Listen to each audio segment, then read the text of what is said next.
The power of dreams.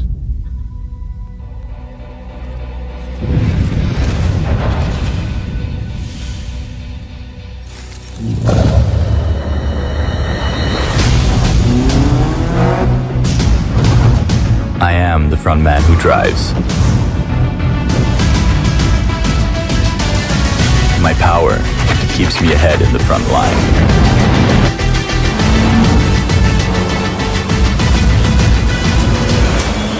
My reputation gets me on the front page.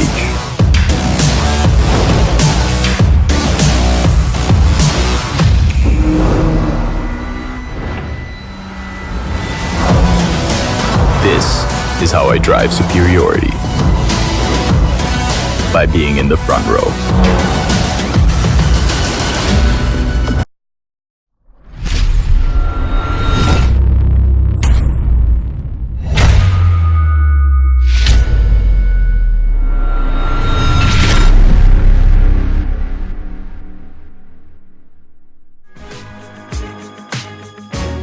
You're listening to The Voice of Reason with Mark Reed and Ted Durden, only on LA Talk Radio. Well, good evening, ladies and gentlemen, and welcome to the inaugural show of The Voice of Reason on LA Talk Radio. I'm your host, Ted Durden, joined by my friend and political compatriot, Mark Reed. Absolutely. This is where you're going to hear a Republican and a Democrat discuss the issues of the day and discuss very sensitive issues as two intelligent, sensible individuals, not coming to fisticuff like our political representatives in Washington, D.C. As the analogy I gave last time is the far right and the far left are throwing bricks at each other. Right. And us in the middle is basic Republican and Democrat independents, basically Americans. Yes. We're getting hit by those bricks. Yeah, we are. We're getting caught in the crossfire. And in the meantime, as far as I'm concerned, I believe Mark would agree, it's a disservice to the American people. You know, there's nothing wrong with having disagreements. You just need to be able to do it respectfully. Well, we all disagree with each other, and just because we disagree 20, 30%, maybe 40%, it doesn't mean you're 20, 30, 40% my enemy. We just disagree, and we can sit down and have an intelligent conversation with one another and find the commonalities of ourselves and our personalities. Right. Just because I may not agree with your policies and your belief system doesn't mean that you're any less American than I am, and vice versa. It just doesn't. Even any less of a human being. Absolutely. You know, something I discussed with you prior to the show starting is I've worked in diversity for 15 years. And so I've watched, how would you say, people's attitudes, their agendas, their conversation. You're an African American, a black in America, and I'm American Indian. I'm considered a brown skin in America. Mm-hmm. And I've been watching, gritting my teeth every single time the political arena calls out racism. You and I have experienced racism in our lives, and so we know firsthand what racism, that hatred, just for you being black, just for me being brown. And so when I watched Nancy Pelosi came out, and it could have been a Republican. It doesn't matter to me who says it. Mm-hmm. When she comes out and makes the systemic claim that Donald Trump wants to make America white again, it really boils my blood, because to my core, I do not believe America is striving to be a racist country as a whole. Now, that doesn't mean that racism doesn't exist in America. It doesn't mean that racism doesn't exist in the individuals on both sides of the political aisle, and even individuals who claim no party affiliation. Right. Prejudice and bias and racism exist in everyone's character, and through education, we learn to get rid of that ignorance of one another. Well, to a point. Here's the way I feel about it. I think we're a tribal country, and tribalism has a tendency to, more often than not, give rise to racism. Now, do I know that Donald Trump is a racist? No, I don't. I do not. Do I believe that America as a whole is racist? I don't think that's true, but here's the problem, and you kind of touched on it. There's what's called systemic racism. And I don't care what you do, it's going to be hard to educate that out. It's going to be hard to. When you look at some of the basic facts, if you want to even look at because I know we're both big on education, when you have 13% of preschoolers are black, African American, but they account for 50% of the suspensions. And when you look at it in general, when blacks make up 13% of the population in the United States, and there's 40, but we make up 40% of the prison population. Now, that may not necessarily smack of racism, but there's systemic racism in the fact that when a black person commits a crime, chances are they're going to be given a harsher sentence if a white counterpart, a white male, commits the same crime. So I don't think people, at least those who weren't born into a household that are racist in general. I think sometimes they're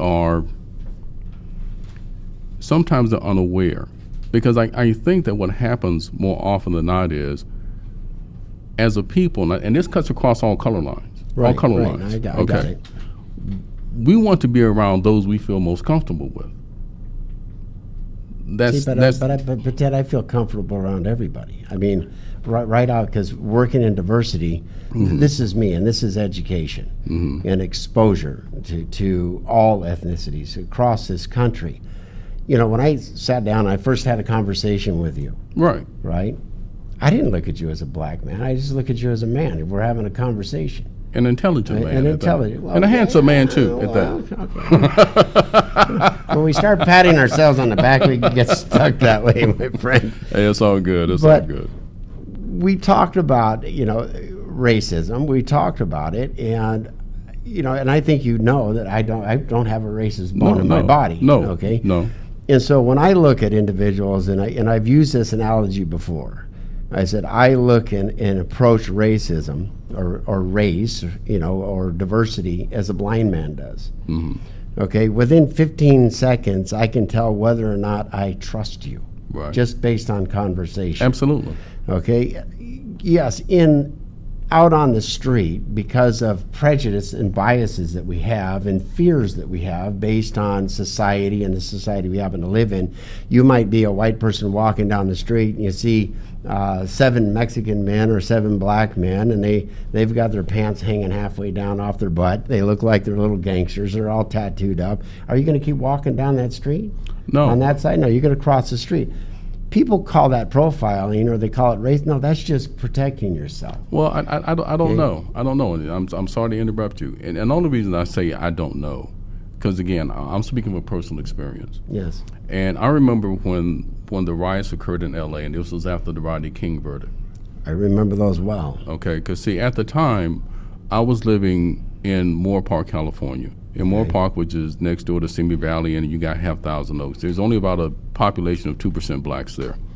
And I remember when I went home that day, and there were rumors about cars filled with blacks that were going to come to Simi Valley or Moore Park and do harm, do damage, destroy buildings, whatever. And there were actually CHPs at the city line anticipating these crowds. Now, when I got there, went home, changed clothes, I decided, I want some ice cream. So I went out to a Baskin Robbins. Now, I was dressed as I am now. I had on a suit. And so I was driving a pickup truck. I've got the window down, and it looked like the Baskin Robbins was closed. Now, there was a white woman standing on the corner. She was probably middle age. And I slowed down as I approached and rolled my window down. A look of fear crossed her face. She clutched her purse like this. And all I did, I said, "Are they closed?" And she said they were. But see, in that instance, and maybe it was because of what had happened in L.A. with the riots, but see, in that instance, that was after the riots. During the riots. During the riots. And so, but see, to her, she saw a black man, and because of what had happened in L.A., she became immediately fearful. And seeing it's something you and I have talked about, I even kind of touched on the last show. See, a gay person can choose to hide the fact that they're gay, if they so choose. I can't hide the fact that I'm black. I can't. That's out there for the entire world to see. Exactly. And there are certain, and I guess the only word that comes to mind, there are certain biases that come to the fore, certain prejudices, certain preconceived notions there you go. that come out from people of other races that don't know anything about me, don't know anything about blacks, but based on images that they've seen on television, what they hear in rap music, what they see in the movies, they feel an immediate sense of threat. Now, I would like to believe that we're in a colorblind society, but there are certain things that can't be ignored. For instance, like if someone applies for a job and if the interviewer looks at that application, looks at that resume, and if that name has a black tint to it or tilt to it, that resume may go in the trash. That happens. Mm-hmm. And this is what I mean. There is systemic racism that is built into this country. Well, don't you think though, when somebody does that, an employer is looking at different resumes and they put it in the trash because they know the ethnicity of the individual. Right. That's not systemic. That's an individual's stupidity or ignorance or their own prejudice. And I would agree with you, but it happens more often than not. It happens more, and the same thing goes with housing. I believe that America, as a general rule, we're a centrist society. Right. We're a centrist society, and I believe, as a whole, we want to be inclusive. I think that's the dream, and I think that's a goal that we seek to achieve every day. See, something whenever we have a natural disaster of some kind, we have a phone call, so we'll pick that up in a moment here. So hang on, whoever's doing it. Oh, you're welcome to the show. Who am I speaking to? This is Shiva. Hi, Shiva. How are you? I'm good. Do you have a question for How are us? We're doing good. Do you have a question, Hello. Shiva? Hi. I can't hear you guys very well, so I'm going to try to put the phone closer to my ear. Oh, okay. Okay. I have a comment Okay. about racism, Mhm. if that's okay. Oh, no, please, Well, by all I- means. Okay, well, I love that there's a skit that Chris Rock does, and it is hilarious. You can find it on YouTube, and it says, "How do you not get your ass kicked by the police?" And it's really funny because, I'm not a black person, so I can't speak for a black person. Mm-hmm. But the way he talks about it is like, black people are already afraid of the police. And I have to say that this is probably because the media perpetuates it. Like, police are bad. And, if you see a police officer, you think you're going to get shot. Because that's what our media shows all the time. They don't show, like, any of these good cops doing good things. Well, Go ahead. here's the thing. No, I'm going to disagree with that. It's not just based on the media. Like any industry, there's good cops and there's bad cops. Unfortunately, bad cops get all the press, and you're correct on that.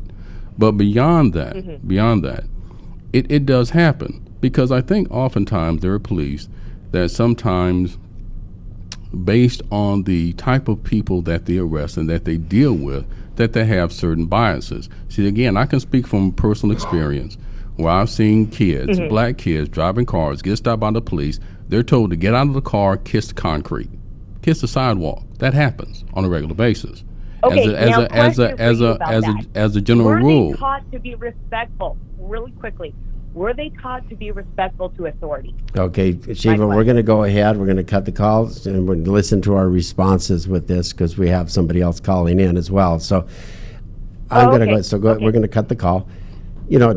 Ted, one of the things that the Chris Rock piece brought out is taking personal responsibility for the outcome of a incident that takes place. And Absolutely. it's a really funny piece. Absolutely. However, you're right. There are individuals, and this is what I keep bringing out, there are individuals who just have a racist bone in them, and they look sideways regardless of what it is, and the outcome's going to be nasty. But even as a person of color, when I've gone into places that look at me as brown, I still have control of the outcome of the situation. When I got pulled over in the Grapevine, and the CHP officer actually was a real I'll say very interesting, dynamic individual, and we know what that means between us. Right.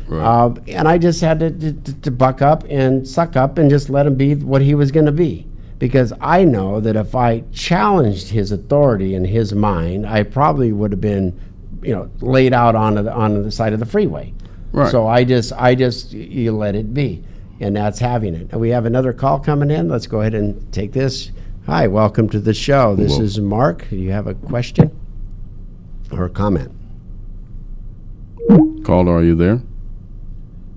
Okay, you're cut. Oh, they hung up. So okay, I look at, when I talk about racism in a very blanket arena, I've looked at every natural disaster we've had. Okay. People come to the plate to help each other out That they in do. need all the time, and color isn't there. You watch children playing at school, color doesn't matter to them. So something happens environmentally to the individuals. And when I brought this up at the beginning of this segment, it's our elected officials using racism to stoke the fires for political gain and power. Do you think that is right? No, I don't think it's right on any level, and I'm glad you asked me that question because I look at it like this. I don't like what the Democratic Party is doing right now with them trying to suck up to African Americans. All of these issues they're trying to bring to the fore, like what Kamala Harris did with Joe Biden about what he did when he was a sophomore, right? A senator at the time. I'm sorry, that was 20-something years ago. I could care less. Everybody changes. He changed, and he admitted that. I don't think that defines who he is right now. So I hate the fact that they're trying to cater to that because, see, here's what's happened. See, back in the day, when Donald Trump was first running for president, and they looked to the immigrants, they looked to the Hispanic community, because again, everybody's, and I think I mentioned this on the last show, everybody thought that Obama was going to be a president for the black people. No, gays and immigrants prospered more under his time in the White House, during his administration, than blacks did. I don't think racism has any place in politics. Does it exist there? Yeah, because you can't forget about Robert Byrd, the longest serving senator in American history. He was a Democrat, but he was also a Klansman. Now, racism has no part in it. But unfortunately, what has happened with Donald Trump in the office, he has focused so much on immigration, it has made this country feel that he is anti-immigrant. And I don't think he's necessarily anti-immigrant. I think what he's trying to do is he's trying to bring comprehensive immigration legislation and policy to this country. He's taken on something that nobody ever has. You may disagree with his tactics. Do you think it's him, or do you think it is the narrative that is opposing him? Because we've had over 40 years of complete kicking the can down the road of border security, immigration reform policy, ever since Ronald Reagan. Ronald Reagan was the last one who touched on the immigration issues and border security. Yeah, but see, I think you're right to a point, Mark, because of the fact that, and it's only because of the fact that he's the one that's trying to do something about it. And so when you have anybody, this being in the political arena, if you have anybody from any political party, I don't care what your affiliation is, that if you're trying to change something that has been in place for so long that people have been afraid to touch, and you take it on with force, you take it on with gusto, you do it unabashedly and unapologetically, you're going to catch hell for it. Oh, absolutely. And that's exactly what has happened here. And that's one of the things that with President Trump at this moment, I honestly believe this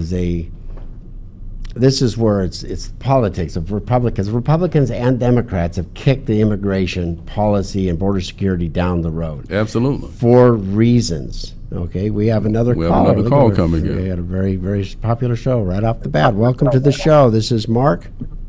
Who am I speaking to? Hey, Mark, this is John Hollis. Hi, John. How are you doing?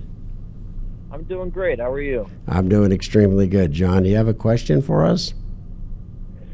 Yeah, well, I wanted to kind of piggyback on everything you were saying there about, the kind of 40 years kicking the can down the road. I mean, we've seen the same thing here in California, especially in Southern California, as the Democrats kick the can down the road quite a bit, particularly with the homeless problem, with our infrastructure, with border security, with a lot of different things. And we're seeing what happens when you allow one party to rule something for so long, and how that can spill over into federal policies as well. Well, do you think that it's really just one party rule, or is it the lobbyists that are looking for cheap labor that are ruling the game?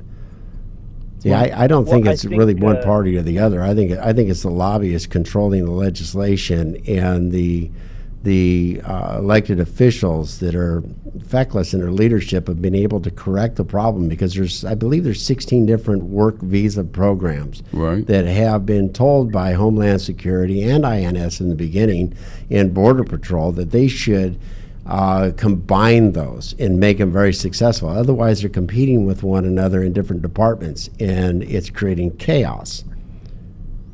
Yeah, I think neither of the party, Republican nor Democrat, have done anything to grab that bull by the horns and try to do something about the immigration party. I agree with Mark Reed that it's not just because of the Democrats, it's the Republicans as well, because when the Republicans were in control and they tried to do something about it, they couldn't get anything done either. Exactly. Thank you for your call. Everyone's been kicking the can down the road, and that's why we need fresh leadership. Yeah, absolutely. In the House and in the Senate. We need a youth movement for the generation like mine, like I'm doing, running against Adam Schiff. There we go. That's one of the key aspects right there. Thank you very much, John. Everybody, take a look at John's website, Running Against Adam Schiff. I've heard a little bit about John, and he's a very forward-thinking individual that believes in America first and not really party first. So thank you again, John, for your call. We've got another call coming in. But racism used in the political arena is what that angsts me most of anything, because you're talking about individuals, you're talking about traditions, you're talking about people who have no control of what they were born. Oh no, absolutely into. Right. And so when our political arena, we got another call coming in, so let's go ahead. Okay, let's take it. Hi, this is Mark. Hello. Hi, how are you? This is Mark. Welcome to the show. Hi, Mark. It's JP calling. How are you? I'm doing good, JP. How are you doing, buddy? Good, sir. I'm just calling to congratulate you on your radio show, along with your partner, Ted. Ted Durden. Durden. My eyes are a little bad right now, so the screen looks like it's Durden. That is correct. So I just... well, then I look really handsome. Congratulate you both. All right, thanks, sorry, JP. sir? I said, with your eyes not working so good, I look really handsome now to you. You both look handsome. There we go. I'm gonna let you go, but thank you for calling in, JP. I'll talk to you after You the bet. show. God bless you both. Thanks, bless. JP. Appreciate it. But when we have our elected officials using race and racism, calling somebody else out as a racist, it really bothers me, because I honestly believe that racism is a nonpartisan issue and should be a nonpartisan issue, because race is what creates this country to be one of the greatest countries on the face of the earth. You mean as far as diversity in race? Diversity. Correct. Well, race, because it's diversity. You come from all different ethnic backgrounds, all different countries, all different traditions and beliefs. And that our elected officials should create the atmosphere for it to blend in, to have respect for one another, and not cater to or use as a political football of trying to get more votes. I'm going to do this for you. And you know, I'm going to touch a little bit back. One of the things that, when I look at a president of the United States, I look at that individual no different than I looked at committee members that were in any of my committees. You're a committee member. You're not black, you're not Mexican, you're not white, you're not Asian, you're not anything. You're a committee member. You're not male or even female. You're here to work on the agenda of the committee. So when I look at a president or a candidate for the presidency of the United States, I don't even look at Democrat or Republican. I don't look black, white. I don't look at female or male. I'm looking at the qualifications of the individual. Can they run a $23 trillion organization? Do they have the background? Do they have the means to doing this? Do they have the temperament of doing this? This is how I approach it. When I watched and listen to individuals going to the poll booth and saying they were proud to vote for the first black man, it's like, I don't see him as a black president. He's my president. Right. He's not a black president nor a white president. He's the president of the United States. When you start identifying, as I said with you, when I had my first conversation with you, Right. I didn't look at you as a black man. You're a man to me. That's it. I give Right. you the dignity of a human being.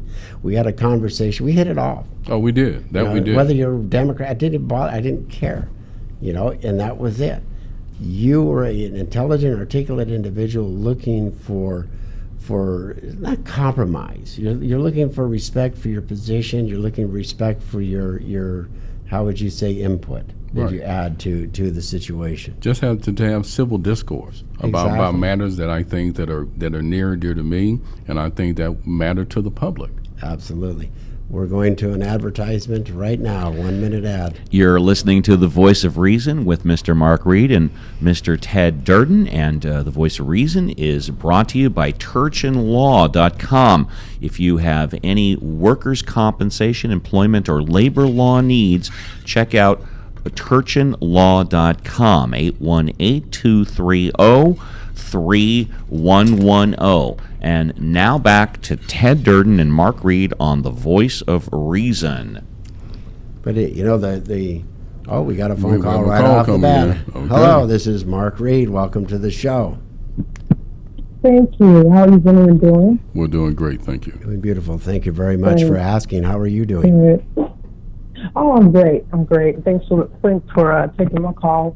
I have a question regarding what Mr. Reed has said a couple of times regarding race, saying when he speaks to Mr. Durden, he doesn't see a black man, he just sees a man. Or when he's dealing with his, colleagues, co-workers, he doesn't see any race, nothing like that. They're just workers.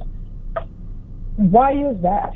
What's wrong with, how do you talk to someone, discuss, work with them, be around them, dwell with them in society, ignoring who they are, where they came from, background, childhood, trials, tribulations? How do you do that? And you don't think that's a little insulting? It's to absolutely ignore who I am and where I came from? No, it's not ignoring who you are. It's not, how would you say, allowing the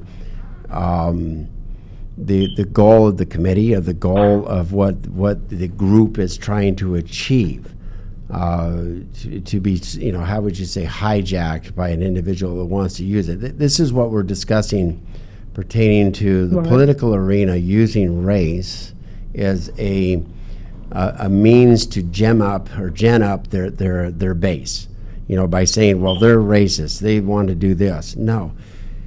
I look at people, being a brown skin, being an American Indian, I've been flown all throughout the country to speak about diversity and been on several panels with the Rainbow Coalition, with Reverend Jesse Jackson and so forth.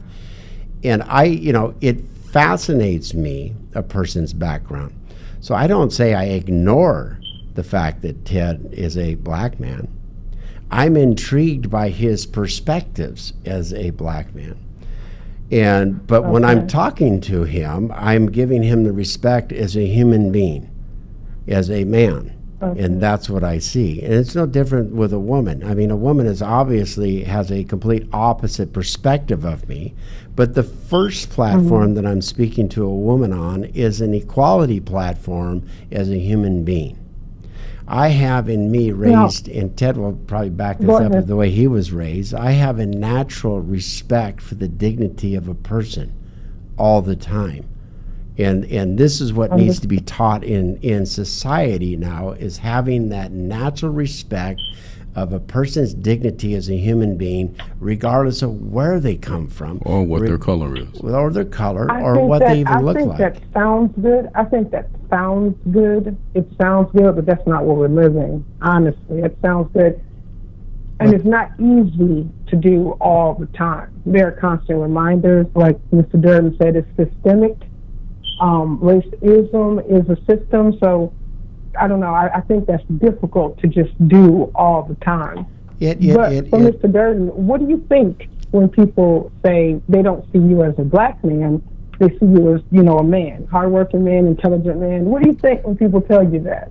Well, I appreciate the fact that they see me as an intelligent man. They may say that they don't see me as a black man, but I don't think that's something that they can just simply ignore. Because being a black man and growing up in the South the way that I did, that's something that I can never forget, that based on the things in my life's experiences. But I appreciate those people who do see me as colorless in that sense. And I'm not saying that Mark falls into this category, because I don't believe that he does. Because some people may do that in order not to have to consider what my life as a black man has been. See, what Ted's bringing up is a very crucial element of how I approach an individual. That's why I said the way a blind man does.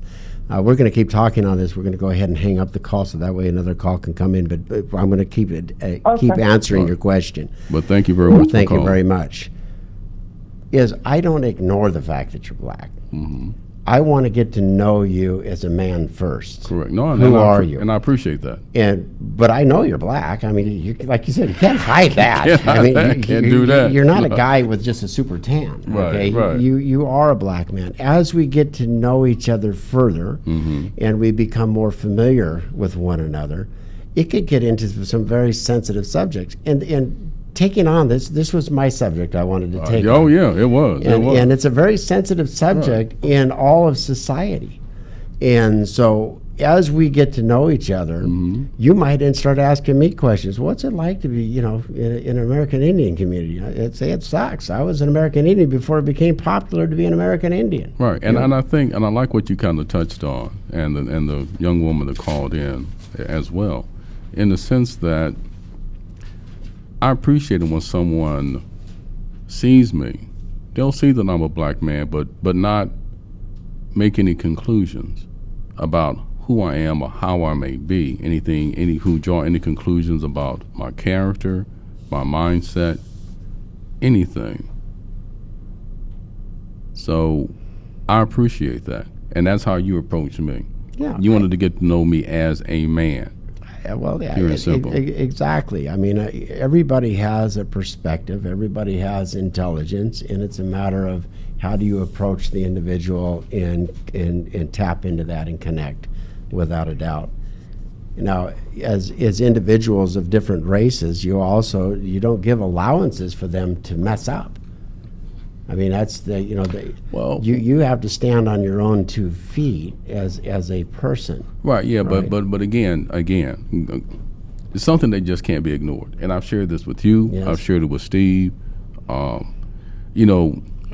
up in the South, because I'm originally hail from North Carolina. And I remember the first day of school, first grade. My mother took me aside and she said, "Look, you're a smart boy." She said, "But in order to succeed in this world, you're going to have to be twice as good and twice as smart as a little white boy standing next to you." And that has stayed with me to this day. It stayed with me to this day. I took advantage of the education that was offered to me as far as going to libraries and doing everything that I could to educate myself, to make me extremely erudite so I could take it up to the next level. And so in that sense, it isn't quite the same, because of the fact that statistically, even if you look at college students that graduate from historically black colleges, they have a 50% chance of not gaining employment once they graduate, and that's reality. And so again, when we talk about systemic racism, that's just the reality. That's part of it. That's just the reality. There's certain things that you just can't ignore. I think your mom did you a great service by teaching you the reality of life as a black man, as a black person in society, because somebody who doesn't live a life of what's the word? I was going to say extreme color, because like you said, you can't hide it. I mean, we are the color. Yeah, we are the color. We are the color. Because my brother-in-law lives in Powder Springs, Georgia. And I remember when he first got there, he was telling me, and this is where a lot of, because he said you were raised in South Carolina. No, North Carolina. North Carolina. Right. And I got a sister in North Carolina as well. But when he called up and he was telling me that he went into towns, and this was only 10 years ago, that they still had black and white toilets. What? Yeah. I mean, in certain areas, in certain towns, you as a white man do not walk into a particular area of this town, and you as a black man don't cross that line to the other side. And I was like, you got to be kidding. In the 21st century, that still exists? And this is where people don't catch that away. No, and I'll share another story with you, too. Okay, we have another call, so let's go ahead. Hi, this is Mark Reed. Thank you to the show. Thank you for being on the show. They hung up. They hung up. And I understand, because I don't know if you, there's a place in North Carolina, it's called Duck, North Carolina. And it's kind of like the Southern Martha Vineyards, so to speak. It's off the coast of North Carolina, very exclusive, where you have multi-million-dollar mansions there. And I remember I took my family there to celebrate my birthday, and brought my family in from North Carolina, from Fayetteville, Greensboro, and so forth. And I remember there was a local grocery store, and went to the grocery store, and there was a woman that literally ran into a shelf of sundries because I was black. And I remember when I landed at the airport, and the gentleman, it was a black porter, and he asked me, so where are you going? I said, well, I'm going to Duck. And he stopped. This is a black man. He stopped, and he said, Duck? I said, yeah, is that a problem? He said, you light, but you ain't white. Okay, again, sending messages, black folks don't go there. I said, well, I'm going to be there. My family's going to be there.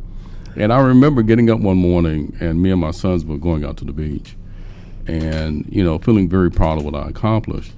And there were these two young white kids sitting on a bench, because you come out to the back of the house, there's a pool, you go up to a landing, and then you literally step down to the beach. And these two white kids, they saw us, and they panicked a little bit. I said, no, everything's okay. He said, oh, you're staying here? I said, yes, me and my family, we're staying here for a few days to celebrate my birthday. And they were like, oh, we were just kind of wondering who was living there. I said, no, well, it's us. But again, it was just the surprise of it. And this I can't remember what. I think it's when I turned 50 or something like that. But it happens to this day. There's a place in North Carolina called Benson, North Carolina. And I was probably 18 years old at the time.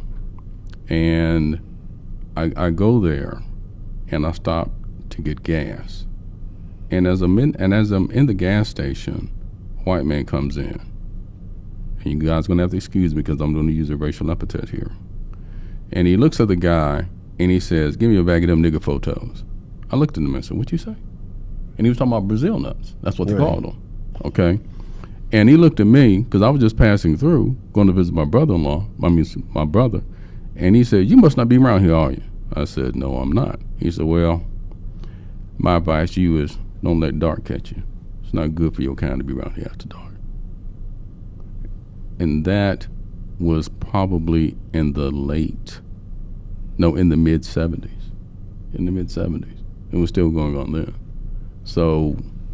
See, this is why, it's appalling to me when our elected officials, you're talking about very personalized stories of what happens and what's real. It's not something that people should use Agreed. For political gain. No, they shouldn't. And so when I watch this and they use it like flipping coins out there for political gain, it is really annoying to me. Yeah, like they're handing out peanut M&Ms. Well, exactly. I mean, they're not getting it. They're using it, and I think it's more insulting to people of color than it is standing up for people of color. I agree. I think that the dialogue of race should be enhanced by our leadership. I agree. Of creating different programs or different availabilities, right. and dealing with it on a human scale rather than a political scale of political gain.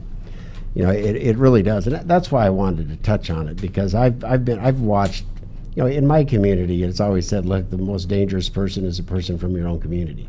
True. Because they're the ones usually stab you in the back. Right. and there's reasons for that. But it's always interesting to me to open dialogue with anybody. You know, I sat down with a Muslim because he felt that I was being anti-Muslim. I said, no, let's sit down. We had a wonderful conversation. He invited me to his mosque, you know, and it was an unbelievable, great perspective that he shared with me. He came out of it going, you know, you're a really cool guy. I like you. You know, you're a family man. You're a husband. You got grandchildren. Now I know really where you're coming from. You're not coming from a racist position. You're coming from a man's position. Right. And so this is where dialogue has to happen. Mm-hmm. And when our politicians just outright throw this stuff out there in an insulting way, they're doing more damage. And I agree. And here's my hope. Here's my hope. My hope is that blacks, African Americans, can see through the ploy. But the sad reality is they may not. And this is why. I think as a people who feel that we have been neglected so long and taken for granted on the political spectrum, we are so desperate to hear someone speak about issues that are important to us. You know, we're like a kid. We're like a puppy standing there waiting for a treat. You know, give me some, give me some, give me some. And so we're so desperate for it. We'll listen to and cling on to anything. And I believe that as a people, we deserve better, and we should expect better of those politicians that we put in places of power. We should expect better, and not just live for the sound bite, not just live for what sounds good, what reads good, but give something substantive back to us. And we talked about a little bit on one of the shows. Do something for the black colleges. Do something for, you know, inner city unemployment, where the unemployment amongst blacks in inner city hovers damn near at 50%. Yep. Do something about that. You know, Ted, we have 5 minutes left on the show. This has been an incredible conversation. Wow. I knew it would, and that's why I like tackling these subjects. And for everybody on the show, you know, Michael Reagan will be a guest on our show next week, so you have to come back and tune into this. It's going to be a phenomenal show. We have a lineup of even we're negotiating out with Robert F. Kennedy Jr. to be on the show. Hopefully he will be here in the end of August. You wanted to bring up a subject. We just touch on it really quick because, again, this gets into that political ploy garbage of Epstein, who the rich and the elite have this ability to be able to buy off political favoritism in that two-tiered justice system that we see all the time. And this guy should just be hung from the gallows, and that's it. I mean, as far as I'm concerned, because we talked about rape before, and we both are on the same plane on that. But what goes deeper is that systemic issue you're talking about of that political favoritism. Power and privilege. And just like I don't think we're going to see the depth of the corruption of both Republican and Democrat, because the political party, the political play right now is how can we hang Epstein onto Donald Trump? Well, wait a minute. Part of his address book had Clintons in there. Had everybody in there. Absolutely. It was even rumored, and I don't know if it's true, that even Obama flew around with it. Well, yeah. I mean, it's almost like this guy was like Don Sterling of the Clippers. And if you're not an L.A. native or a California fan, you may not understand who I'm talking about. But he was a prior owner of the Clippers before he was forced out. And it was widespread knowledge, well known, he was a racist. Yeah.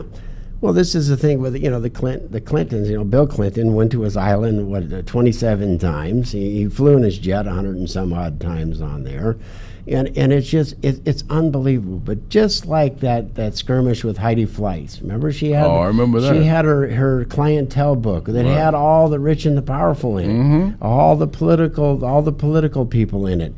And are we going to see how deep this went?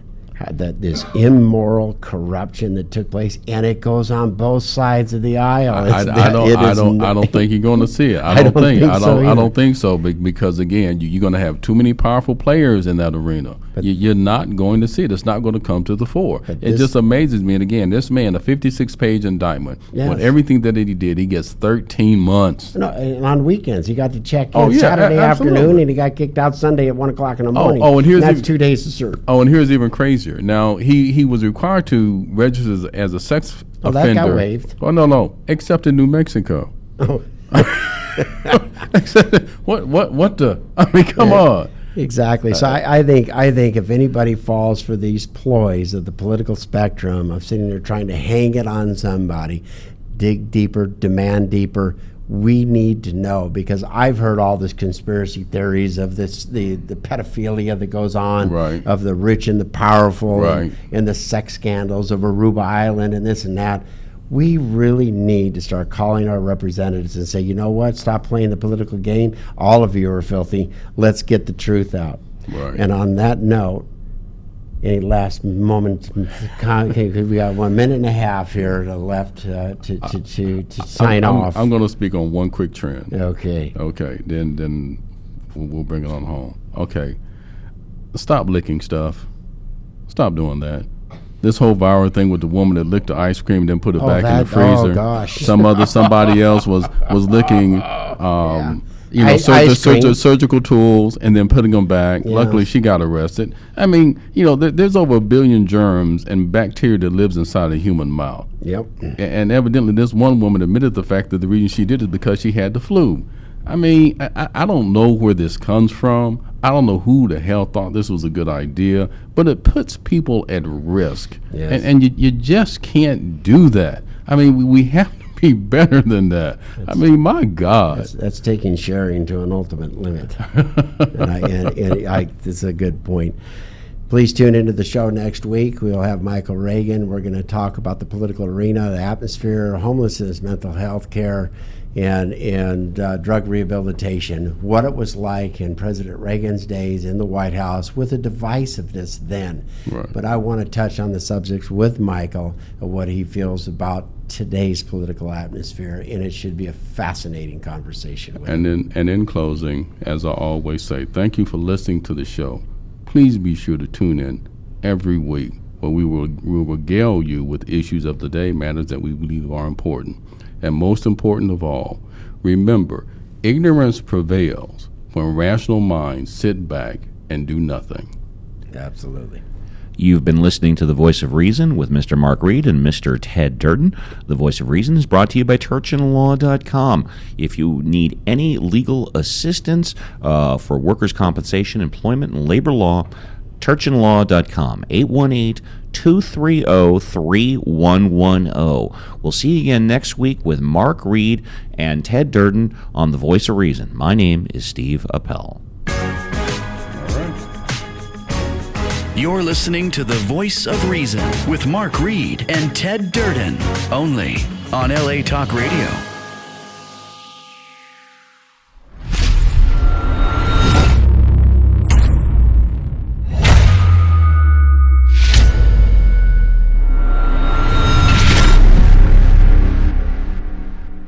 The power of dreams.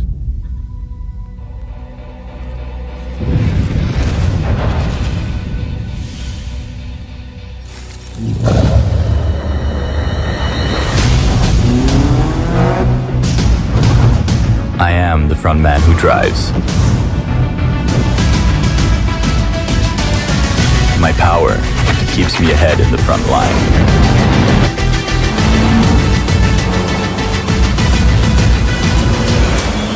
My reputation gets me on the front page.